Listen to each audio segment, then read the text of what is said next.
Hello YouTube and welcome back. This is Guardian from Capital Gear Gaming and we're on lesson 4? Yeah, 4 of Java coding. Statements. Now I feel like I'm going too fast. I really do.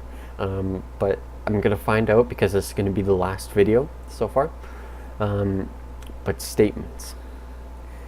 Okay, what if I wanted to take this name and say print it out 100 times, but without going system.out so on and so forth 100 times over? There's a way, and it requires integers, and it's going to require some complex looking stuff, but it's very basic. Trust me, it is. So the first statement I'm going to show you guys, it's probably the one I use most. It's a very useful statement. And what it is, it's a loop, which means it's going to loop over and do the same thing over and over and over again, until the program tells it to stop. So how we're going to create a loop is, specifically this one is going to be called a for loop. So for as in that, not that, for as in that. Then we need brackets. Now inside of here, we're actually going to create an integer. Now we can call this integer anything, like before, but I'm going to call it x. Put the squig. Oh, actually we can set it to equal something. Let's set it to equal 0. Right. So we've created that. We still have an error, which means we're not done quite yet. We have an integer called x, and we've set it to equal 0, and it's inside of this for statement. So the next thing is x less than, remember these symbols from math, less than, greater than, so x less than 100. And I think we put that there? No. Yeah, we do. All right. Now, we could technically just run it like this. We could, but that's a bad idea. It is. It really is. It's a really bad idea. What we want to do is go like this. We want to put in brackets. So statements have their own brackets. And the reason why is because if I had code over here, say if I had another, actually I should still have it copied from last time. No, I don't. Wow. All right. If I say had a bit of code here, but no brackets, it would repeat this and this 100 times. We don't want that. I want just the name to be repeated 100 times. So I'm going to use the brackets to show where the statement begins and where the statement ends. So what have we actually done here? Well, we've created a for. So we've created an integer inside this for. And essentially what we're saying is we've created an integer called x, and we've set it to equal 0. And then inside the for statement we said, for as long as x is less than 100, it'll keep on playing this over and over. However, x here never gets any larger. We've set it to equal 0. That's an issue because now it's 0 and it's going to stay 0. And if it stays 0, it's not going to just repeat 100 times. It's going to repeat an infinite number of times. So what we have to do is actually make x larger every time it loops. So after this, we would go x plus plus. Now what x plus plus is essentially what it's doing is going x plus 1. Or apparently it doesn't like that. No? Oh, I know why. Never mind. That would technically work, but don't worry about that. What we use is x plus plus. That's adding 1 to x. And then it comes back here. And then it goes, and then it checks, is x less than 100? And it goes, yep, because it's only 1 right now. Then it comes back here. Then it adds another one, checks it again. It's now 2. then comes back here, does that, adds 1, 3, and then it keeps on going and going and going all the way until 100. And then what it's going to do, let's have it say finished. So this is how a for statement loop works. There's many other things we could have done, but this is pretty basic. Another thing that we could have done actually is this. Instead of putting that there, we could have actually gone x plus plus over here. Same thing. It's the exact same thing. It's up to you. This is a little neater. It keeps this not as crowded, not as big. You know, so it's just about being neat, essentially. So let's test this out and see how it works. So if I type in my name, Guardian, it should print it out 100 times. And it did it pretty damn fast because it's a computer. We're no longer in like a 4-bit world. We're in like 64 bits, so this is pretty basic stuff. So that's 100 times, and then it said finished. So that's a basic for loop, very powerful. It can be used to do multiple things, really. Especially when we get into very advanced stuff, it will do lots of things, really cool things actually. Now let's say if I did want it to do it forever, I can just remove this, and I can set this to just like 1. And it'll just do it forever and ever and ever and ever, and it just will never stop, ever. Now what you want to do is actually you want to stop the program. You want to terminate it, because if you don't, it'll slowly fill up your computer's RAM and RAM and RAM, and essentially it's a bad idea. Sooner or later you're going to run out of RAM, and it's just your computer's going to start lagging. It's horrible. So just terminate that, and then to get rid of all of this, you want to click on remove all terminated launches, and it'll just blank it, which is a good thing. So let's stop this from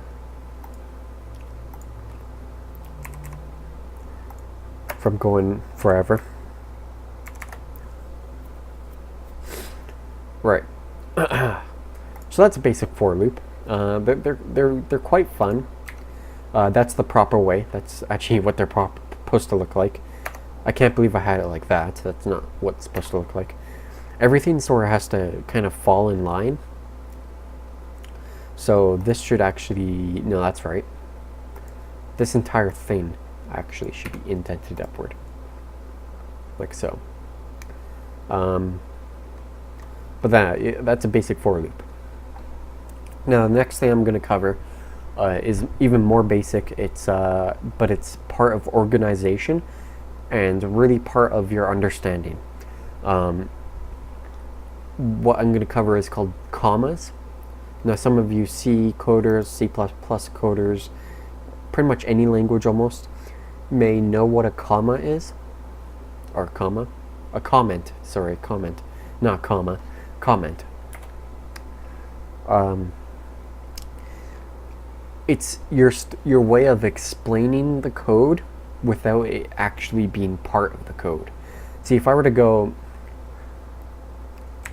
this line creates a scanner named Neon and sets it as a input.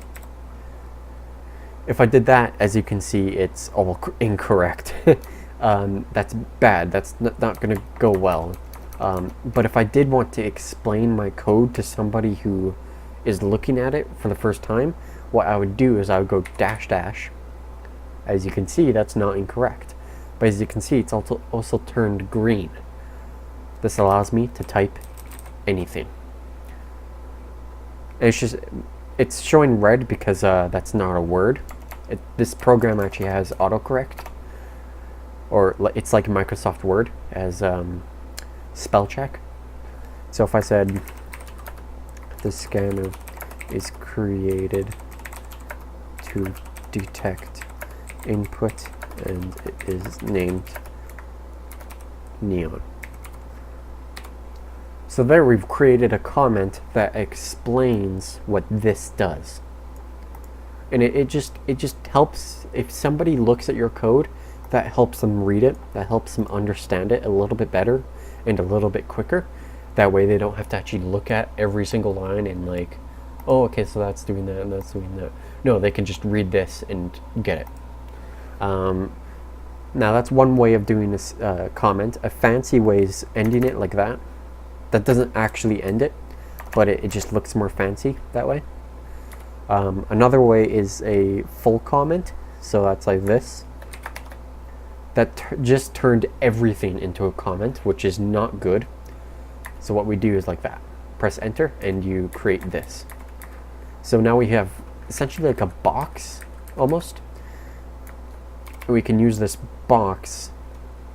We can actually create a box if we really want to. You can go all the way along. Then here we want to go, whoops, like this. I think, oh, whoops, no. I've got this in the wrong place, that's why. Sorry. I want to go like this, and then go across like so. So this is the start and this is the end. And by having these at each corner, we've officially created an actual box, and we can type anything we want inside of here, anywhere inside of this box. If we go outside the box, oh, apparently, yeah, if we go outside the box, it freaks out. Well, actually, no, it doesn't, apparently. But nonetheless, it works. So that's how comments work. Mainly, you'd use this style to actually give your code a title. So somewhere up here in this area, you would have one of these, and you would say code developed by, and then your name and maybe who else ever helped you, and so on and so forth. So that's sort of your way of actually trademarking your code. And so that's the other type of comment. And that's about it for comment. Now I hope you've already done a little bit with the for statements and such. For statements also works with numbers. Like if I create an integer called I equals 10, and I put in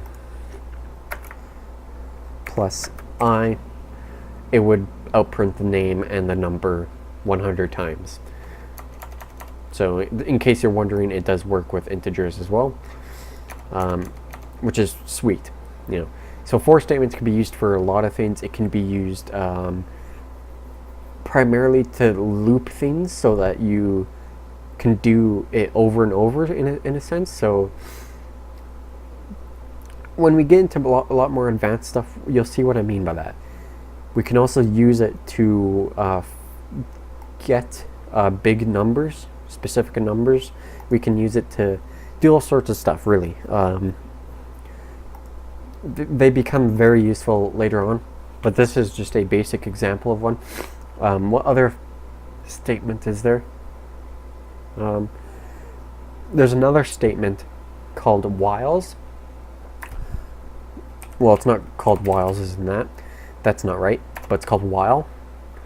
And it's essentially like a for statement. They're close to the same thing. They're slightly different. A while statement is saying while integer x is less than 100, then it will repeat over and over and over. And you may think, well, that's the exact same thing as a for.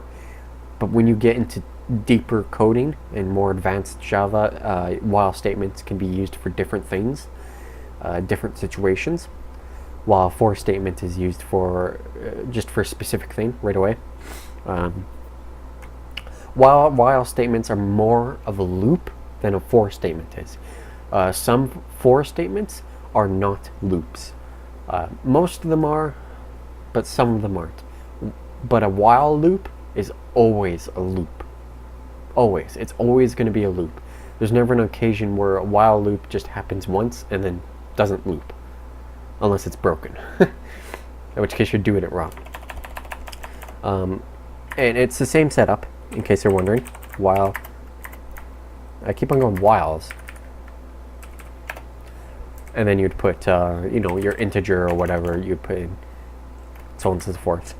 It's the exact same thing right now, anyways. So don't worry about that. Now, so we've done some pretty cool stuff, I would say.